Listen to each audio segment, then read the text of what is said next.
Agora você ouve uma palavra de vida com o pastor Érico Rodolfo Bussinger.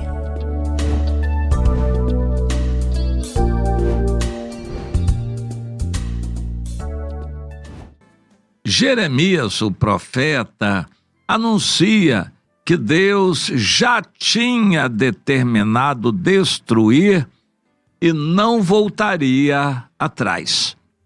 Vamos lembrar este capítulo 15 do profeta Jeremias, que nos revela algo muito interessante. O profeta está numa luta muito grande com Deus na intercessão. Senhor, tem misericórdia do teu povo. Senhor, será que o Senhor já rejeitou de todo? No capítulo anterior, 14, Jeremias argumenta com Deus: Senhor, será que o Senhor já aborreceu a Sião?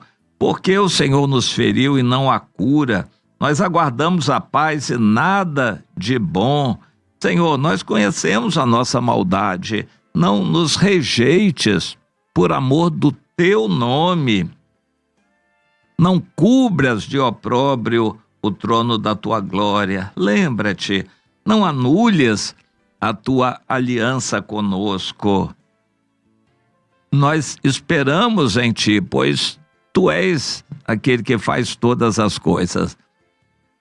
O clamor de Jeremias estava se repetindo. Muitas vezes Jeremias orava: Deus, tem misericórdia. Deus, perdoa o teu povo. O Senhor age, se não por causa do merecimento deles, mas pelo menos por causa do teu grande nome. Volta atrás a tua ira, Senhor. Aí nós entramos no capítulo 15. Isso aconteceu durante o reinado de Josias, um rei bom que conseguiu, depois de muitos anos, mas conseguiu obrigar o povo a seguir o Senhor, quebrou todos os ídolos, postes ídolos, e ele tirou as abominações da cidade, obrigou o povo a celebrar a Páscoa, a buscar a Deus no templo. Depois de tudo isto que o rei Josias tinha feito, Deus determina a destruição e diz que não voltaria atrás. É muito interessante. Aparentemente, o texto bíblico descreve que as coisas iam bem. O rei estava bem intencionado no caminho de buscar a Deus e levar o povo para buscar a Deus. Aí aparece, de repente, esse capítulo 15 de Jeremias e o Senhor determinando: meu servo, saiba, ainda que Moisés e Samuel se pusessem diante de mim, meu coração não se inclinaria para este povo. Lança-os, o povo, diante de mim e que eles saiam. Deus estava irado contra o povo de Judá. Quando te perguntarem: para onde iremos? Dir-lhes-ás: assim diz o Senhor, o que é para a morte, vai para a morte. O que é para a espada, vai para a espada. O que é para a fome, vai para a fome. E o que é para o cativeiro, vai para o cativeiro. Porque os punirei com 4 sortes de castigo: a espada para matar, cães para arrastarem, aves dos céus e feras do campo para devorarem e destruírem. Entregarei esse povo de Jerusalém para que seja um espetáculo horrendo para todos os reinos da terra. Isso tudo por causa de Manassés. Era o avô do Josias.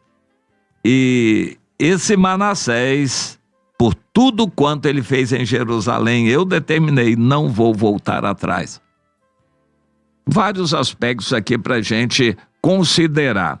Quem eram Moisés e Samuel? 2 grandes vultos da história, e até Deus coloca aqui como mais importantes do que Davi.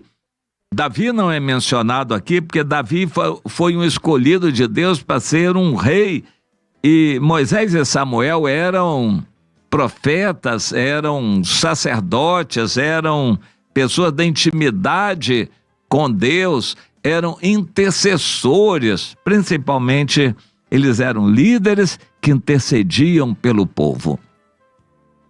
De alguma forma, diferentes do Josias. O Josias procurou ser bom, mas não conseguiu interceder pelo povo. O Moisés conseguiu reverter a vontade de Deus em várias situações. E Samuel também. Eles eram pessoas da intimidade de Deus, eram líderes espirituais. No entanto, o Senhor diz, nem que eles estivessem aqui, eu atenderia. Portanto, que o povo de Judá saia da minha frente, porque eu não quero mais saber deles. Já determinei. Alguns vão para a morte, outros para a espada. Morte também, mas através da espada. Alguns, morte de doença. Outros, morte pela fome. E uns poucos vão para o cativeiro, os que sobrarem no final. Portanto, eu já destinei. A maioria vai morrer de várias maneiras, doença, espada e fome, e o restante vai para o cativeiro. Eu não quero mais saber desse povo. Deus estava irado, e ele diz o motivo da ira, o Manassés. E aí fica para nós ainda mais interessante e misterioso, porque o Manassés foi realmente mau, um péssimo rei, mas ele se arrependeu e se converteu, e Deus fez um milagre de ele voltar a reinar depois que ele já estava preso no cativeiro. Deus fez com que o Manassés voltasse a reinar. Mas, mesmo assim, a ira de Deus não voltou atrás. Interessante, Deus restaurou Manassés, mas com relação ao povo, Deus já tinha determinado destruir, desde a época de Manassés. Agora, na época de Josias, apesar de todo aquele despertamento espiritual, aquele retorno para a Bíblia, a celebração daquela Páscoa maravilhosa, nada disso mudou a determinação de Deus. E o Senhor diz para o Jeremias, não ouvirei a sua intercessão. Aliás, o Jeremias já tinha intercedido várias vezes. E essa foi mais uma vez. O Jeremias não desistiu. Continuaria a interceder, mas Deus já disse, meu servo, não vou atender você. Ainda que Moisés e Samuel estivessem juntos aqui intercedendo, eu também não os atenderia para voltar atrás. Isso tudo por causa de Manassés. Você observa aqui como um líder como Moisés modela o povo, traz a bênção de Deus para o povo. Um líder como Samuel trouxe grandes vitórias de Deus para o povo. Mas um líder como Manassés trouxe maldição de Deus para o povo. O mal tem uma força muito maior do que o bem. O Moisés e Samuel trouxeram o povo para perto de Deus. O Josias tentou trazer o povo judeu para perto de Deus e não conseguiu. Mas o Manassés afastou o povo de Deus e conseguiu. O povo teve facilidade de voltar atrás, de se afastar de Deus. Ao profeta Oséias, Deus diz, meu servo, eles não conseguem voltar, eles não vão conseguir. Há um espírito de prostituição que os empurra para se afastar de mim. Eles estão dominados por esse espírito de prostituição. Deus não chama de demônio, mas nós sabemos que Deus no Antigo Testamento não queria dar ibope para Satanás, e ele não atribuía diretamente a Satanás e a demônios essas coisas, dizia um espírito de prostituição. Hoje nós sabemos o que é um espírito de prostituição, essa casta de demônios que trabalha para suscitar prostituição no meio do povo de Deus. mas o Senhor diz, esse espírito não permite que eles se voltem para mim. Eles estão endemoniados, oprimidos, dominados por esses demônios, e eles precisariam ser libertos, mas não tem ninguém que os liberte. Então, eles serão levados por esses demônios.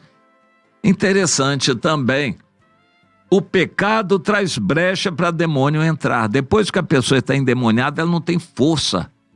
Ela precisa ser liberta por outra pessoa. Ela sozinha não tem força de se libertar daquele demônio. Ela quer, mas o demônio não deixa. Eu já vi situações assim horríveis, a pessoa chorando, clamando, querendo ser liberta e o demônio tendo legalidade de dominar aquela pessoa.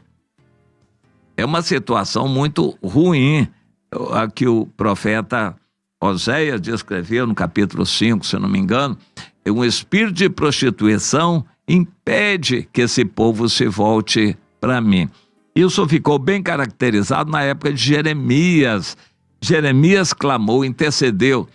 Jeremias não tinha nem ninguém para ouvir, as pessoas nem gostavam, provavelmente poucos ouviam o Jeremias. Ninguém se converteu, ninguém se voltou. Jeremias era um quase solitário. Ora, o Baruque, que o ajudava, e provavelmente um ou outro, Jeremias não teve ninguém que o ouvisse. Até mesmo o rei Josias, não sabemos por que o rei Josias, que queria ser tão piedoso, também não tinha muita intimidade com o profeta Jeremias. São coisas que a gente não tem resposta. O fato é que Jeremias orava e não adiantava, porque Deus não ouvia. O rei Josias tentou consertar o povo e também não adiantou. O Senhor já tinha determinado e disse, meu servo, ainda que Moisés e Samuel estivessem aqui, eu não me voltaria para esse povo. Nós ficamos assim, trêmulos, ao pensar que há situações no nosso meio em que não tem mais jeito. Deus diz, lá através do apóstolo João, que há pecados para a morte, por esse não digo que rogues. Quando a gente detecta isso, a vontade de Deus, o Senhor também diz, não adianta orar mais por essa pessoa, já está perdida, ela não quer mais. A gente sente doer tudo, mas Senhor, em misericórdia, age. E Deus diz, não adianta. É triste a gente pensar nisso, há pecados para a morte, há situações em que a pessoa já não tem mais volta, há situações em que a pessoa já se afastou de Deus de uma tal maneira que mesmo com lágrimas chorando, ela não vai achar o caminho de volta. Eu tenho na minha mente algumas pessoas que eu coloco nessa situação que me dói o coração, pessoas queridas para mim, mas que me fazem doer o coração ao imaginar que elas não voltarão, não tem jeito. Mas a nós não cabe determinar quem são essas pessoas, é o Senhor e os próprios atos dessas pessoas que determinam isso, que não vai ter mais jeito. Nós pregamos o evangelho porque acreditamos que alguém vai se decidir. Alguém errado ainda pode voltar, se arrepender. Alguém que está afastado pode retornar. Nós continuamos acreditando e pregando, mas há um momento em que Deus diz, não adianta mais, não interceda mais por esse. E aí o coração fica muito dolorido. Que Deus nos dê temor a Ele para sabermos que não podemos tudo. E também há orações que nem adianta fazermos, porque não serão ouvidas. Deus tem seus critérios e valores que são soberanos. Alguns Deus coloca com a nossa participação, mas nem tudo. Há desígnios de Deus que são soberanos, independentes de nossa vontade. E quando Deus determina com relação a uma nação que Ele vai destruir, é triste a gente imaginar isso. A destruição vem sobre a nação e a gente ora, intercede, Deus diz, não adianta. Mas enquanto Deus não falar isso, nós vamos continuar orando, clamando, pedindo misericórdia, suplicando e batendo a porta do Senhor. Senhor, não leve esse agora. Senhor, toque aquele coração, desperta aquela. É o que nós vamos continuar a fazer, intercedendo junto a Deus.